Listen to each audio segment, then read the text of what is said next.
say Gabriel and the book of Daniel in the same breath, and most listeners supply the rest. The 70 weeks. One of the most contested passages in religious history, reread and reapplied for 2,000 years. But Gabriel's role in Daniel does not begin with the 70 weeks. It begins with a vision Daniel has already received and cannot understand. He does not enter this book merely to announce an unexplained future. He enters first to interpret a vision Daniel already possesses. And when he returns, Daniel is wrestling with Jeremiah. And Gabriel answers that reading with a new oracle built around the same demand. Understand. Not prediction without interpretation. Prediction delivered through an interpreter. By the end of this video, you will understand what Gabriel's two appearances in Daniel share structurally, what the 70 weeks actually specifies on its own terms, and why the frame it arrived in changes where every argument about it begins. Because if this passage has been read for centuries as a detached timetable, while the text presents it as an interpreter's answer to a man reading scripture, then the frame was lost before the calculating began. That does not settle the disputes. It reframes where they start. And the text is precise. It specifies a number, units, divisions, a starting trigger. Hold what exactly it specifies. That is where this video is going. Daniel chapter 8 records a vision of a ram and a goat. A vision Daniel receives, complete in detail, from beginning to end, and cannot interpret on his own. By the end of this chapter, you will understand exactly what Daniel saw, and why the vision's completeness is the entire problem. The scene opens with a date and a place. The 3rd year of the reign of King Belshazzar. The vision places Daniel in Susa, the citadel, in the province of Elam, beside the Ulai Canal. He saw himself there in the vision, the text says, leaving open whether his body stood there or only the vision set him there. Even so, the book is careful about geography. Visions in Daniel do not float free. They are anchored to a court, a river, a regime. Daniel is a servant of the Babylonian crown. In the 3rd year of the ruler, his book presents as Babylon's last king. And note, before a single image arrives, what the vision he is about to receive will conspicuously omit. It will contain empires. It will not contain Babylon.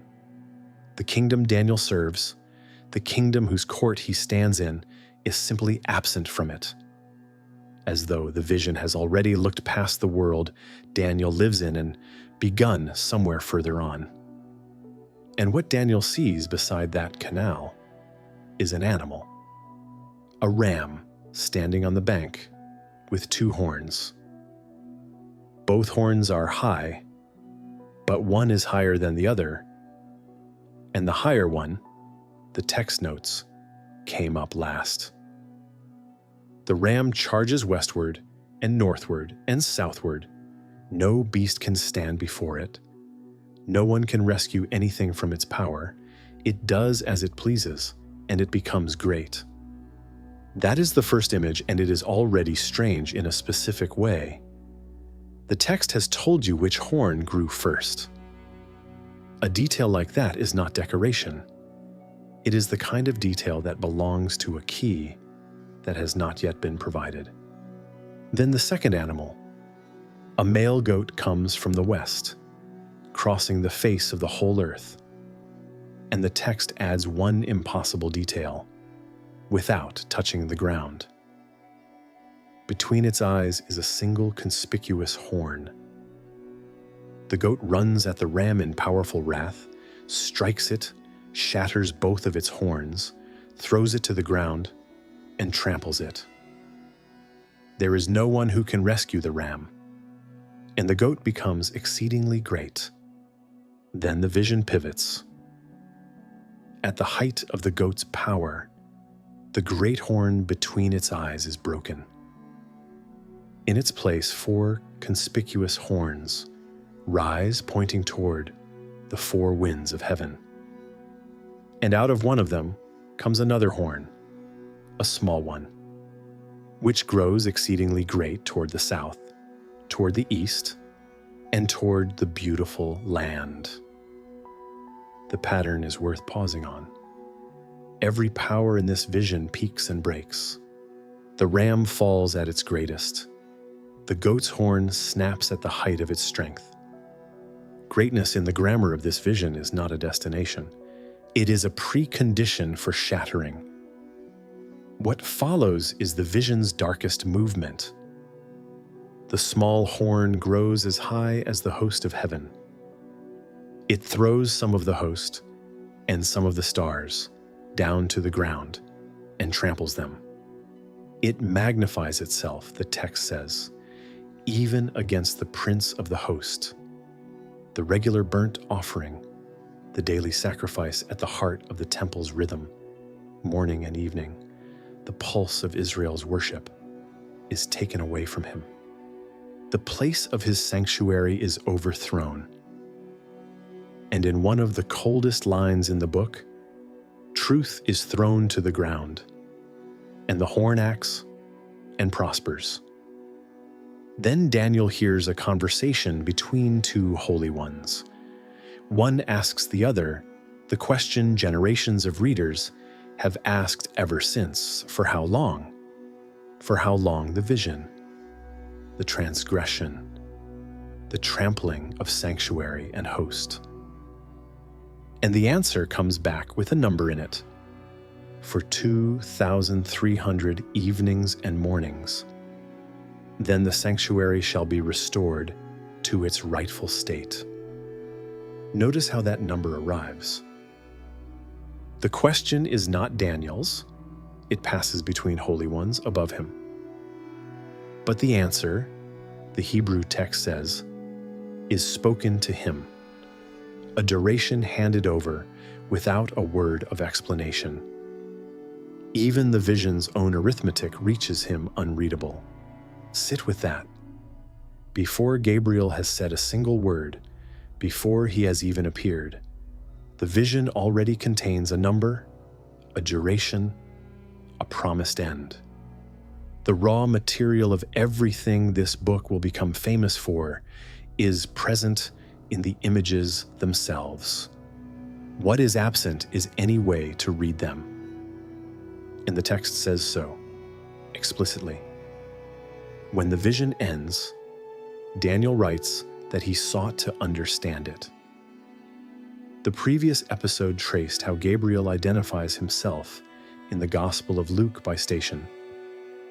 I am Gabriel, who stands in the presence of God, and how popular Western tradition came to remember him, above all as a herald, the deliverer of announcements. Keep that memory of him in mind, because what Daniel needs beside the Ulai Canal is not an announcement. He is not short of content. He has just received an entire imperial history and images, conquest, desecration, heavenly conflict, and a number delivered without a key. And the chapter's final verse records what it costs him. Daniel was overcome and lay sick for days. He was appalled by the vision. The book will let us return to that verse once Gabriel has spoken. For now, hold the state it describes: a court official flattened by images from a future that does not include the empire he serves. That is the situation the book constructs with real precision. A complete vision, a devastated visionary. Zero comprehension. The gap between what Daniel has and what Daniel understands is the exact space into which Gabriel is about to step. And notice, before he does, what he is being summoned to do. Not to add another vision, not to replace the images with a new oracle, to interpret what Daniel has already received. And his most consequential act of interpretation, the one built around a number more contested than any other number in the Hebrew Bible, is still ahead, both in this book and in this video. Daniel has a complete vision and no way into it. What happens next is that a figure is sent across the canal to provide the way in. And the interpretation he delivers is more specific than any reader expecting vague prophecy will be prepared for.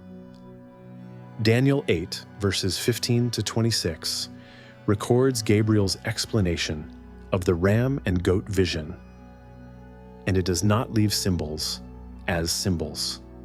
It names historical entities one by one. By the end of this chapter, you will understand what Gabriel's interpretation actually says, and how mainstream academic scholarship reads the history behind it. The interpretation begins with a command. While Daniel is still seeking to understand, one who looks like a man appears before him, and a voice calls out from between the banks of the Ulai, "Gabriel, make this man understand the vision." Two things in that sentence deserve their own weight. The first is the name itself.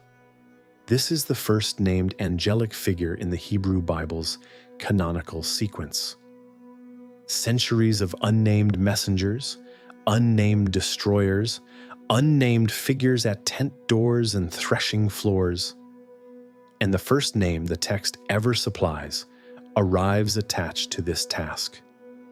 The second is the task. The command is not deliver a message. The command is make this man understand. The job description in the first sentence ever spoken about a named angel is comprehension. Daniel's response to Gabriel's approach is terror. He falls on his face. A deep sleep comes over him, his face to the ground. And Gabriel touches him and sets him upright. A small physical gesture the book will repeat. An interpreter first restoring his listener to a state in which listening is possible. Then Gabriel frames the whole exchange. Understand, O Son of Man, that the vision is for the time of the end. And he begins. The ram with two horns. These are the kings of Media and Persia. The goat, the king of Greece. The great horn between its eyes, the first king. The four horns that rose when it was broken. 4 kingdoms that shall arise from his nation, but not with his power. And the small horn, a king of bold face, one who understands riddles, shall arise. His power shall be great, but not by his own power. He shall destroy mighty men and the people of the holy ones. He shall even rise up against the prince of princes, and he shall be broken, but by no human hand. Then the instruction, seal up the vision, for it refers to many days from now. Even the strange details now resolve. The higher horn that came up last. Persia, rising after Media. Within the joint power, the ram embodies. The goat crossing the earth without touching the ground, a conquest whose speed struck its own generation as physically implausible. Gabriel's key does not merely gesture at the images, it accounts for their particulars. Now place that interpretation next to the popular picture of prophecy. Mist, riddle, deliberate obscurity, and measure the distance. Gabriel attaches proper nouns to images, identifies empires, describes a specific royal career, its arrogance, its victims, its assault on the sanctuary, its end. Whatever else is happening in Daniel 8, the text is not presenting interpretation as a fog. It is presenting it as a key, and the key turns. Here, the mainstream scholarship should be stated plainly and labeled as what it is. The consensus position of academic biblical studies, the position of the standard critical commentaries, John J. Collins's volume in the Hermaniah series, foremost among them, alongside Louis Hartman and Alexander Die Lella in the Anchor Bible, is that Daniel 8 was composed in the 2nd century BCE during the crisis under the Seleucid king Antiochus IV, called Epiphanes. On this reading, the identifications Gabriel supplies inside the text line up with the history its earliest audience had lived.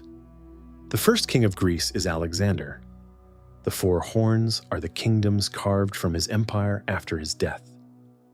And the small horn is Antiochus IV himself, the king who suppressed the daily offering in the Jerusalem temple and desecrated the sanctuary in 167 BCE, igniting the Maccabean revolt.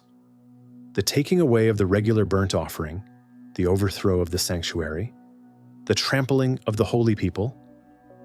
On the consensus reading, these are that crisis, described from inside it.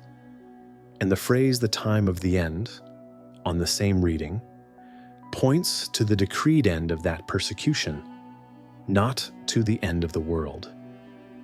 Even the horn's fate fits the frame, broken but by no human hand. And Antiochus died while campaigning in the east, apparently from illness in the ancient accounts, rather than at the hands of the Judean revolt. That is the mainstream academic position, and this channel is labeling it as such, a consensus reading, not an unchallenged one. Other interpretive frameworks read these symbols differently, and this video will survey them. But that survey belongs later, where the stakes are considerably higher. What matters in this chapter is the textual fact that every framework has to work with. The image Gabriel interprets in Daniel 8 is specific. The ram with 2 horns is named Media and Persia. The goat is named Greece. The great horn is named the first king. The 4 horns that replace it are named 4 kingdoms. Gabriel does not invite Daniel to speculate. He tells him what he is looking at. That is the shape of Gabriel's first appearance, and it repays exact description. He arrives after the vision, not before it. He adds no new images to it. He is summoned by name for a named purpose, understanding, and he discharges it with identifications precise enough that they help scholars locate the vision's historical horizon. Interpretation in Daniel 8 is not a softer form of revelation. It is its own operation, performed on material that already exists. And now the chapter's final verse, the one this video promised to return to, can carry its full weight because it comes after everything Gabriel has said. And I, Daniel, was overcome and lay sick for some days. Then I rose and went about the king's business, but I was appalled by the vision and did not understand it.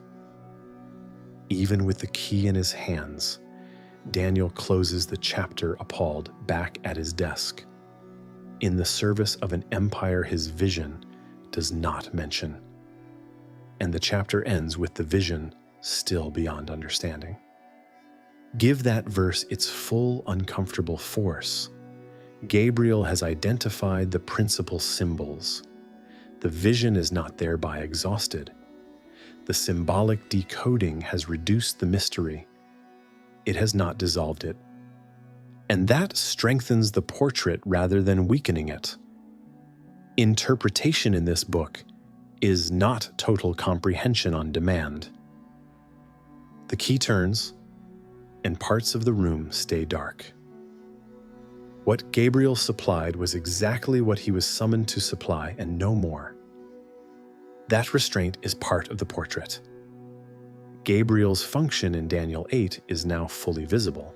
He arrives to explain what Daniel cannot read, and his explanation makes specific historical claims. And the most available way to flatten that into something simpler, the way popular memory largely took, is to say, that is just what messengers do. The most common description of Gabriel, in popular reference works, sermons, and devotional culture, is a single word: messenger. The messenger angel reading treats his role in Daniel as functionally identical to his role in the Gospel of Luke, content delivery between God and a human recipient. By the end of this chapter, you will understand why that reading applied to Daniel does not survive the structure of the text. State the comfortable reading at full strength first, because it is not a foolish one. In Luke, Gabriel appears to the priest Zechariah in the temple and announces that his wife will bear a son, John. He appears to Mary in Nazareth and announces a conception. In Daniel, Gabriel appears twice, and on both occasions, Daniel ends the encounter knowing things he did not know when it began. Same figure, same direction of travel, from the presence of God to a human being. Same outcome, a transfer of divine content into a human mind. On that description, the distinction between an interpreter and a herald looks artificial. A label difference, not a function difference. Whether the content is a birth announcement or the meaning of a vision, a messenger carried it. That is what messengers do. And the reading has real support. Gabriel's own words in Luke are announcement vocabulary. I was sent to speak to you and to bring you this good news. The very name of the scene the tradition built around him, the Annunciation, enshrines it. Be fair to this reading. At the surface level, it covers the data. Every scene Gabriel appears in either book, can be summarized as Gabriel tells someone something. If your categories stop at that resolution, the tradition's single word is enough. But the texts themselves operate at a higher resolution, and the difference shows the moment you ask one question. What did the human being have before Gabriel spoke? In Luke, the answer is nothing. Zechariah is burning incense. He has received no vision, no oracle, no puzzle. Mary is in Nazareth. Nothing has been delivered to her that awaits explanation. In both scenes, Gabriel's speech is the content. Before he speaks, there is no message. After he speaks, there is one. That is a herald. The herald's arrival creates the information. Now hold Daniel 8 against that. Before Gabriel arrives, Daniel has the vision, all of it. The ram, the goat, the horns, the desecration, the 2,300 evenings and mornings. The vision is complete. The chapter narrates every image before. Gabriel is so much as named. What Daniel lacks is not information. The text is explicit that information is precisely what is crushing him. He is overwhelmed, appalled, physically sickened by content he cannot organize into meaning. And the command that summons Gabriel is calibrated to exactly that condition. Not, tell this man something new, but make this man understand the vision. The herald creates knowledge. The interpreter creates comprehension. Those are different operations performed on different situations. One on an empty room, the other on a room already full. The recipient's failures tell the same story from the other side. Zechariah's response is disbelief. How shall I know this? The failure mode of new information, which can be doubted. Daniel's is incomprehension, appalled and did not understand. The failure mode of existing information that cannot be organized. You cannot doubt what you were never told, nor fail to understand what you never received. 2 books, 2 different human problems. Gabriel answers each. The problems are not the same, neither is the function. And the interpreter is not a role invented for Gabriel. The Hebrew Bible already had the position. In the visions of the prophet Zechariah, a book of night visions dense with images the prophet cannot parse, a figure recurs whom scholarship calls the interpreting angel. The angel who talked with me, Zechariah keeps writing. The one who answers his repeated question, "What are these, my Lord?" Critical scholarship treats this interpreting angel as a distinct, recognizable figure of the visionary literature, a standing role, not an improvisation. Daniel 8 places Gabriel squarely inside it, which means the choice was not between a real category and an invented one. Both categories were there, in the texts, with their own vocabularies and their own scenes. Popular Western memory kept one. Notice, too, that this is not a distinction imposed on the text from outside. The text draws it. Daniel sought to understand. A voice dispatches Gabriel to make him understand. Gabriel opens with the word, understand. The book of Daniel describes Gabriel's function with the vocabulary of comprehension 4 times in a dozen verses. Luke describes his function with the vocabulary of announcement. Each book knows what its Gabriel is doing, and they are not doing the same thing. Collapse the two into the single word messenger, and the word covers both scenes without explaining either. The label is not false. It is too broad to explain what Daniel specifically asks Gabriel to do. So the same figure operates in both modes. And that is the point the comfortable reading gets backwards. Gabriel appearing as herald in Luke, an interpreter in Daniel, is not a reason to collapse the 2 roles into one word. It is the evidence that both roles existed, distinct enough that the texts reach for different vocabularies to describe them. The dominant devotional image preserved the Annunciation angel and left the interpreter largely to the commentators.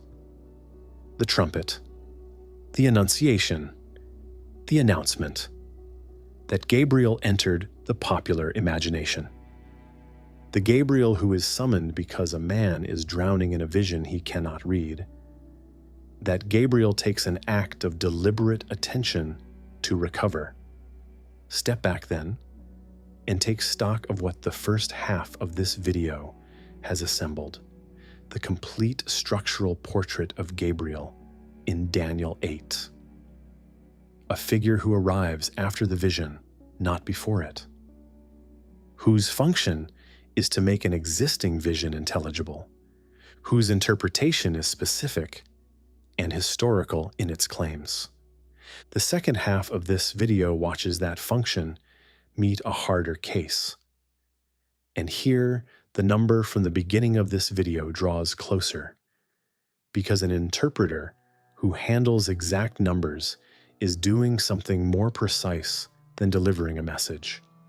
Hold that thought against everything you are about to hear.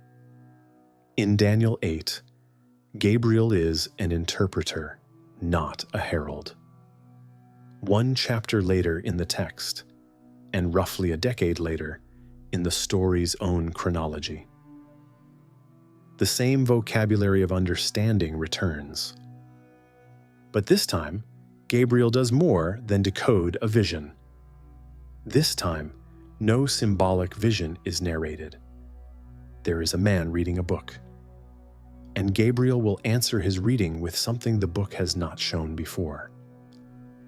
Daniel chapter 9 opens not with a vision but with a date and a book. The first year of Darius the Mede, and the scroll of the prophet Jeremiah. By the end of this chapter, you will understand what Daniel read, what the reading drove him to do, and why Gabriel's second arrival in this book answers a prayer rather than a vision.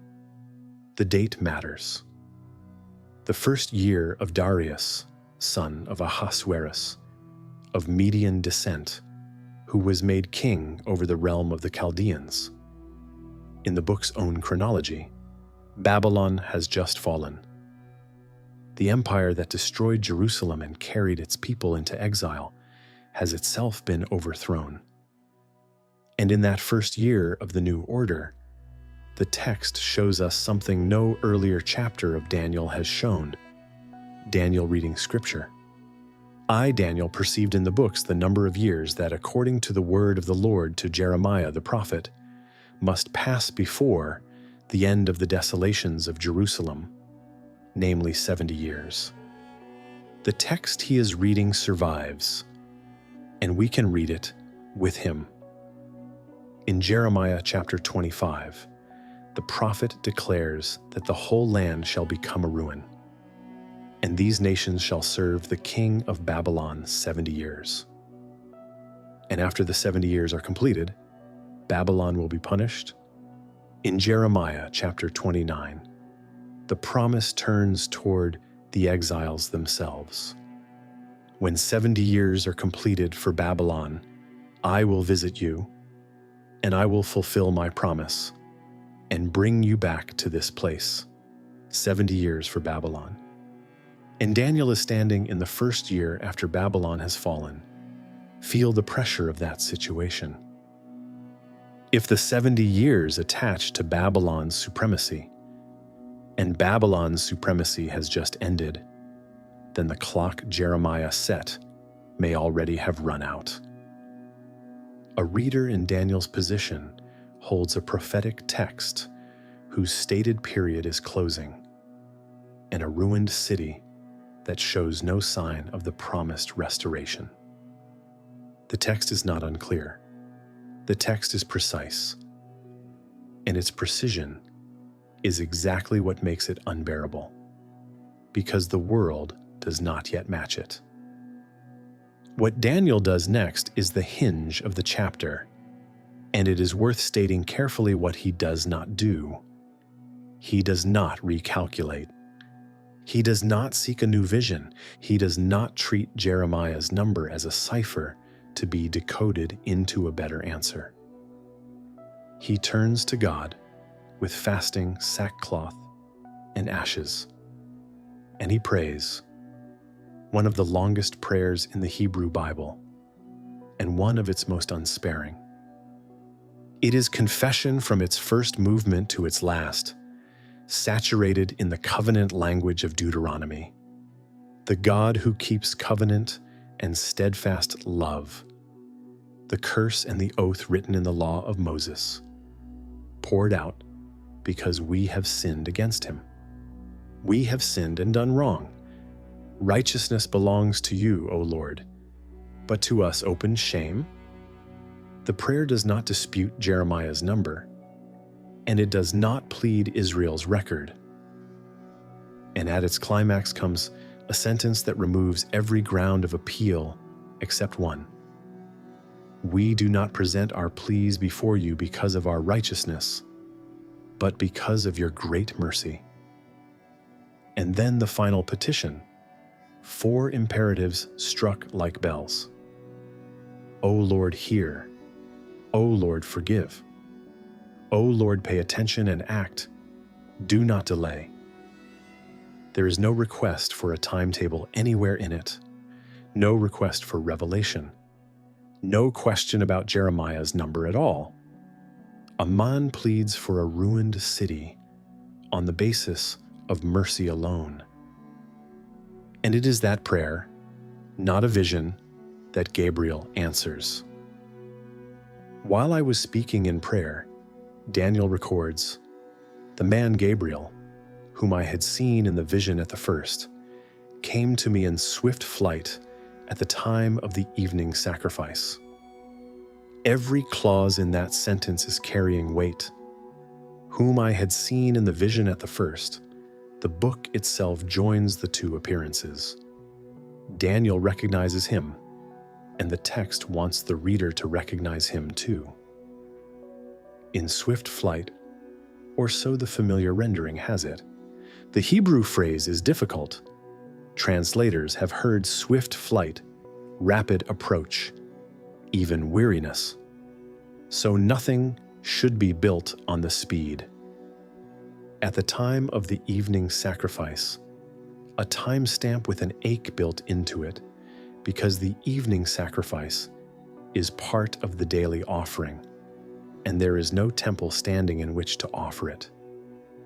Daniel keeps the hour of a liturgy that currently cannot happen.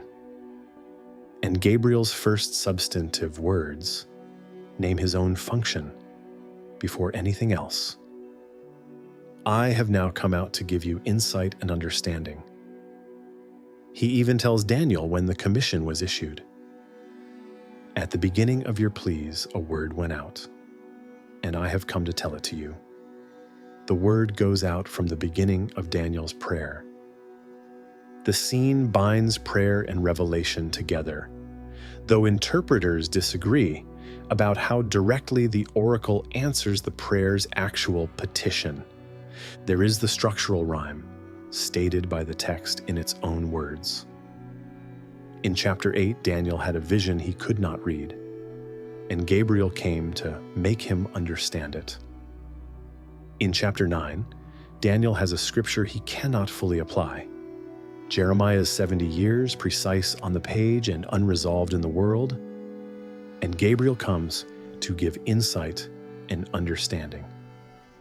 But mark the escalation inside the rhyme. Gabriel's answer will begin from Jeremiah, and it will not merely gloss Jeremiah. A word went out, Gabriel says. He has come to declare it. What he carries is an interpretive oracle that is also new, future-facing revelation. It sets a new oracle of 77s beside Daniel's 70-year problem, material he did not previously possess. The pattern of chapter 8 does not break here, it deepens. The book escalating its own idea, from vision to explanation, to scripture, to a rereading that is itself revelation, framed from its first breath by the same command. Understand, the number planted at the beginning of this video is now moments away in the text. Daniel's prayer ends. Gabriel has arrived at the hour of a sacrifice no one can offer, carrying an answer commissioned before the prayer was finished. The moment he is about to speak is the moment this entire video has been building toward. Daniel has spent this chapter reading a prophecy about 70 years, a number he could find on the page, in a book he could hold. Gabriel is about to place another number beside Jeremiah's 70 years, 77s. Daniel 9, verses 24 to 27, is 4 verses long. and it may be the most heavily interpreted passage of its length in all of religious literature. By the end of this chapter, you will understand what the text itself specifies, its units, its divisions, its stated events, and you will understand why this episode will not resolve what 20 centuries of interpretation have not resolved. Gabriel prefaces the words with one more sentence to the man in front of him. For you are greatly loved. Therefore consider the word and understand the vision. Even here, at the threshold of the most contested passage he will ever speak, the instruction is the same instruction as beside the ulai. Understand. Then he begins, and this is the text on its own terms. Before the traditions, before the systems, before a single calculation, what is actually on the page? Daniel 9, verse 24. 70 weeks are determined, not suggested, not gestured at. 70. The text gives 77s. What does each 7 measure? Where does the count begin? Where does it end? Gabriel gave the structure. Interpreters disagreed over how to map it. They are still disagreeing. The Hebrew word rendered weeks is shavuim, sevens, heptads, units of 7. 77s, Gabriel says, are decreed concerning your people and your holy city. And the decree comes with stated purposes, 6 of them in sequence: to finish the transgression, to put an end to sin, to atone for iniquity, to bring in everlasting righteousness, to seal both vision and prophet, and to anoint what the Hebrew calls a most holy. Kodesh Kodashim, often rendered a most holy place, though it's referent, sanctuary, altar, object, or in some traditions a person, belongs among the disputed identities. Register the scale. Daniel prayed for a city's restoration. The stated purposes reach past masonry entirely. An end of sin, an everlasting righteousness, a sealing of prophecy itself. Gabriel's answer is built on a register larger than the question, than the structure. Gabriel gives 3 numerical blocks: 7 weeks, 62 weeks, and 1 final week. And how the first 2 attach to the arrival of the anointed figure is itself disputed before any tradition weighs in. In the traditional Masoretic punctuation, an anointed prince appears after the first 7 weeks, followed by 62 weeks of rebuilding. The city restored with squares and moat, the text specifies, but in a troubled time. Other translations join the 7 and the 62 and place the anointed figure after 69. Hold that fork, the chapter returns to it. On either reading, after the 62 weeks the sequence darkens. An anointed one shall be cut off and shall have nothing. The people of the prince who is to come shall destroy the city and the sanctuary. Its end shall come with a flood, and desolations are decreed. And then the 70th week, a strong covenant with many for 1 week, for half of it, an end to sacrifice and offering. And on the wing of abominations, one who makes desolate, until the decreed end is poured out on the desolator. That is the passage. And what it gives sorts into 3 registers of certainty, because they are not the same. First, what is clearly fixed on the page, a total of 77s, a scope. Your people and your holy city, 6 stated purposes, a total divided into 7 62, and one final week. An anointing, a cutting off, an interrupted sacrifice, a desolation, a decreed end. That skeleton is far more exact than the popular image of prophecy allows. Second, what is disputed at the level of the sentence, the fork just named? The break between the 7 weeks and the 62 is an accent mark, added by the Masoretes centuries after the consonantal text. Move it, and the anointed figure shifts from the 7th week to the 69th. Whole systems of reading divide over that one pause. Third, what is historically open? Which going forth starts the count? Readers have anchored it variously in Jeremiah's own prophecy and in later royal decrees of restoration. The text arbitrates none of these. Who is the anointed prince, the same figure as the anointed one cut off, or a different one? The text does not say. It specifies its structure and leaves its identities unresolved, an exact skeleton with unnamed joints. And that is precisely what has made it inexhaustible.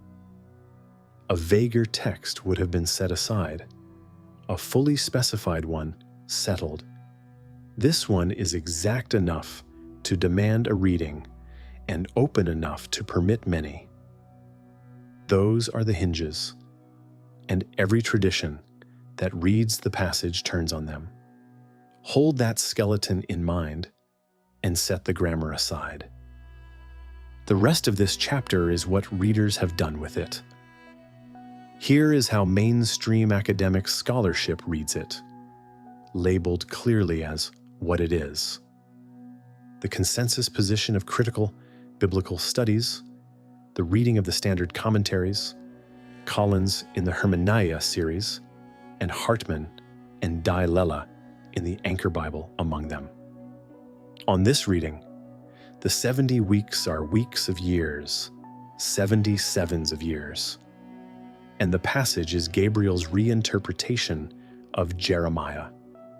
The 70 years Daniel was reading, reshaped sevenfold in the idiom of the covenant curses of Leviticus 26, where Israel is punished sevenfold, and the land at last keeps the Sabbaths it was denied. 2 Chronicles also connects Jeremiah's 70 years to that Sabbath logic. So the exile, Gabriel's answer implies, was never a 70-year problem. Its resolution belongs to a longer-shaped history. This direct reinterpretation model is the long-standing mainstream reading, though some recent scholarship, Michael Siegel among others, argues the 70 weeks stand as a separate oracle placed alongside Jeremiah's completed 70 years rather than a direct extension of them. The composition context is the crisis. The consensus also finds behind Daniel 8, the persecution under Antiochus IV. On this reading, the anointed prince is commonly Cyrus, Isaiah's Lord's anointed, or the high priest Joshua, the anointed one cut off, Onias III, the legitimate high priest murdered just before the crisis, the coming prince Antiochus, and the halted sacrifice and desolating abomination, the events this channel's viewers have now met twice. Even here, the details are not uniform. The identities and grammar of verses 26 and 27 stay debated within critical scholarship. And the arithmetic, these scholars add, is patterned rather than exact. Hartman and Di Lella call the figures round, theological numbers, a shaped history in sevens, not a ledger. On the consensus reading, the 70 weeks is a revelatory explanation of Jeremiah addressed to a community inside the Antiochene persecution, assuring it that the desolation has a decreed end. That is one reading. the mainstream academic one. And for most of this passage's reception, history, not the dominant one.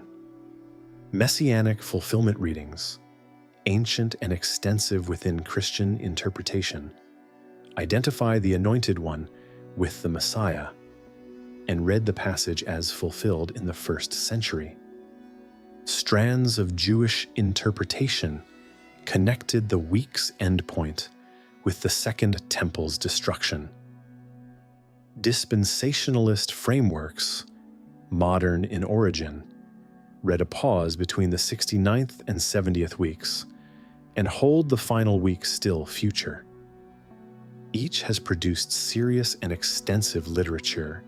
Each turns on different answers to the same open hinges. Which word begins the count? Which anointed ones are in view where the end falls? This episode decides between none of them, and nothing in this chapter should be heard as a countdown or a calculation. This channel does not set dates, and the text does not hand anyone a calculation that is at once complete, unambiguous, and uncontested. What this episode can say, because it is a claim about the text, not the future, is this: the 70 weeks did not arrive as a freestanding timetable. It arrived as Gabriel, answering Daniel's reading of Jeremiah, a new, future-facing oracle, delivered inside an act of interpretation to a man in prayer, under the command to understand. Whatever it means, that is how it arrived. And every tradition that reads it, the academic one included, is reading an answer already framed as a reading. Now assemble everything this video has established in order, because each piece was built to bear weight, and the weight arrives now. Gabriel's function in Daniel 8. He arrives after the vision, not before it. The ram, the goat, the horns, the number, all of it already in Daniel's possession and destroying him. Gabriel adds no images, summoned by name with a job description in the summons. Make this man understand. He supplies the reading. Media and Persia, Greece, the first king, 4 kingdoms, a bold-faced king, broken by no human hand. Historical identifications, handed over with the precision of a key, not a cipher for the centuries to decode.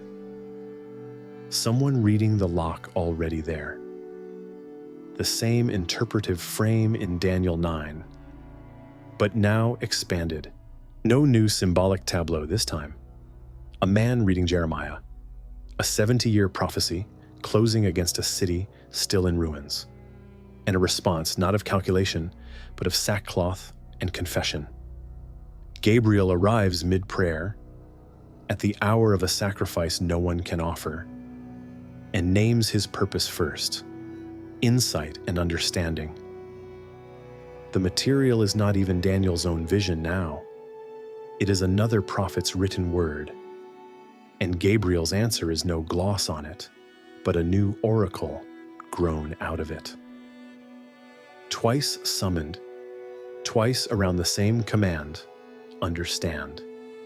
First to decode a vision Daniel already had, then to answer his reading of Scripture with revelation wearing an interpreter's frame. The 70 weeks itself, on its own terms. A total, 70. Units, sevens. A trigger, the word to restore and build Jerusalem. A division, 762-1, with a punctuation question deciding where the first anointed figure stands. Events set inside the frame: an anointed prince, an anointed one cut off, a destroying people, a covenant with many, a halted sacrifice, a desolating abomination, a decreed end. And 6 stated purposes, reaching past any city's rebuilding, out to the end of sin itself. Before any tradition touches it, the text is a structure. Exact in its proportions, open at its hinges. The consensus reading of that structure, labeled as consensus. Critical scholarship places Daniel 8 and 9 inside the Maccabean crisis and reads the weeks as a patterned reworking of Jeremiah. 70 years become 77s in the sevenfold idiom of the covenant curses. For a persecuted community, terminating in the desecration of 167 BCE and the decreed end of the desecrator.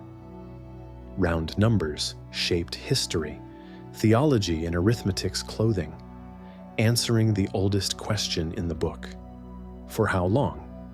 That is the mainstream academic position, presented as such, and nothing more. The diversity beyond it, surveyed and left standing. Messianic fulfillment readings, with the Anointed One as the Messiah. Traditions oriented to the Second Temple's destruction. Dispensationalist frameworks, with the 70th week held open toward a future. Each answers the open hinges differently. Which word begins the count?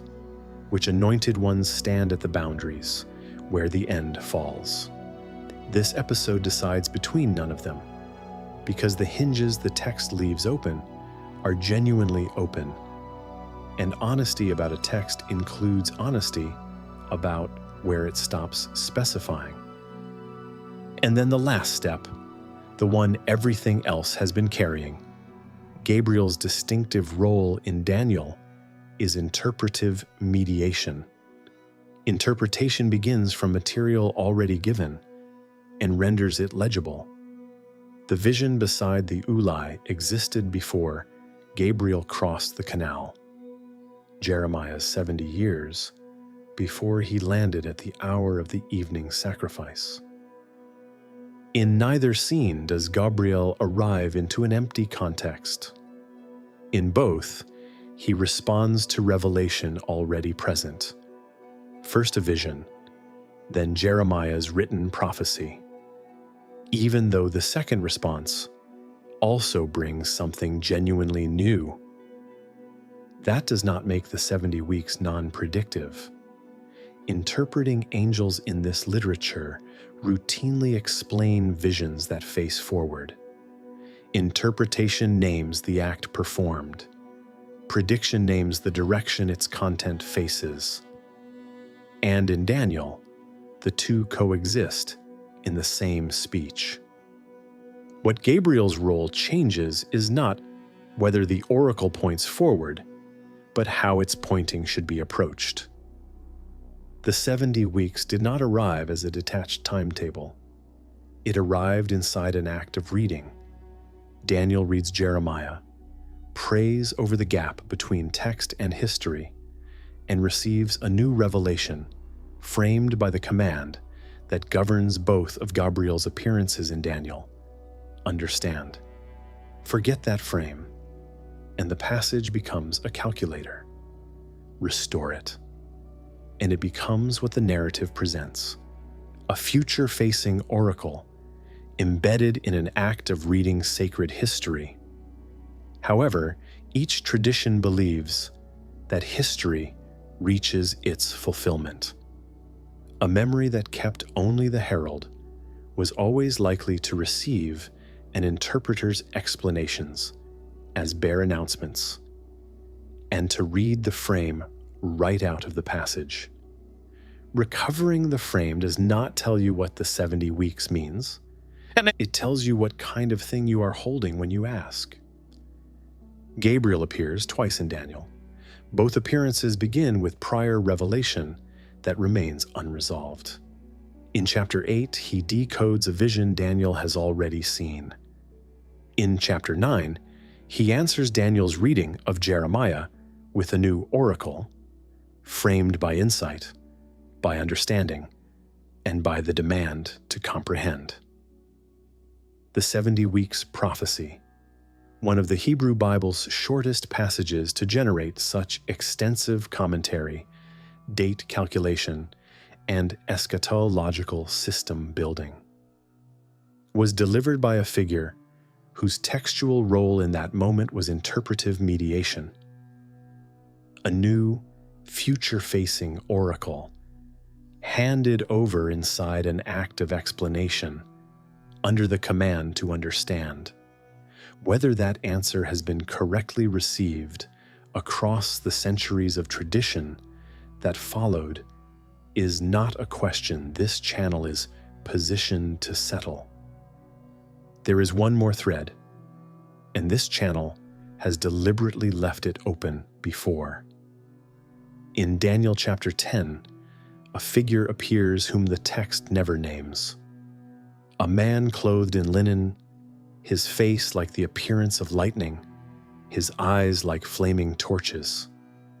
An earlier episode left his identity unresolved, with Gabriel one possible identification among others. This episode adds only a wrinkle, not an answer. By chapter 10, Daniel knew Gabriel by sight. Chapter 9 says so plainly. The man, Gabriel, whom I had seen in the vision at the first. Yet the chapter 10 figure goes unrecognized and unnamed.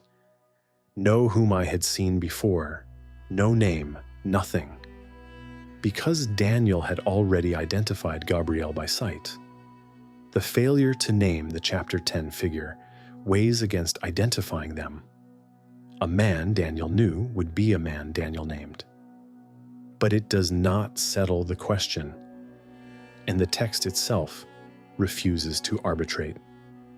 The ambiguity was open before this video, and it remains open after it.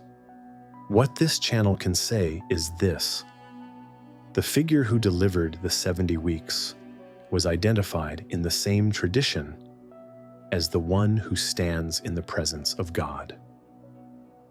An established attendant of the divine court, identified by where he stands rather than only by the messages he carries.